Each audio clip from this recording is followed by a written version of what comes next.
60 jours après la destitution du président Yoon Suk-yeol, les Sud-Coréens se rendent donc aujourd'hui à nouveau dans les bureaux de vote pour élire leur nouveau président. Ce qui va être scruté aujourd'hui comme facteur et commenté tout au long de la journée dans les médias sud-coréens, c'est le taux de participation qui s'annonce plutôt élevé.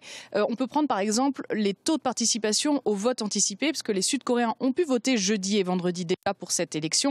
Et c'est le deuxième plus haut taux de participation depuis que ce mode de scrutin anticipé a été mis en place en 2014. Plus de 34% des électeurs ont donc déjà voté pour leur nouveau président.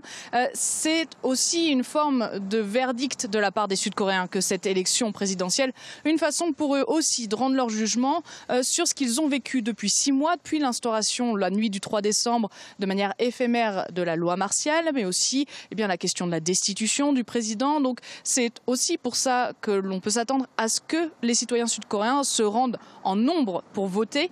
Une autre question aussi, qui celle-là prendra plutôt place dans les jours, les semaines qui suivent, ça va être de voir la résilience de la démocratie sud-coréenne face notamment aux fractures qui divisent de plus en plus la société, qui n'ont cessé d'augmenter dans les 6 derniers mois. Est-ce que cette élection parviendra à résoudre ces fractures à la fois politiques, idéologiques, générationnelles?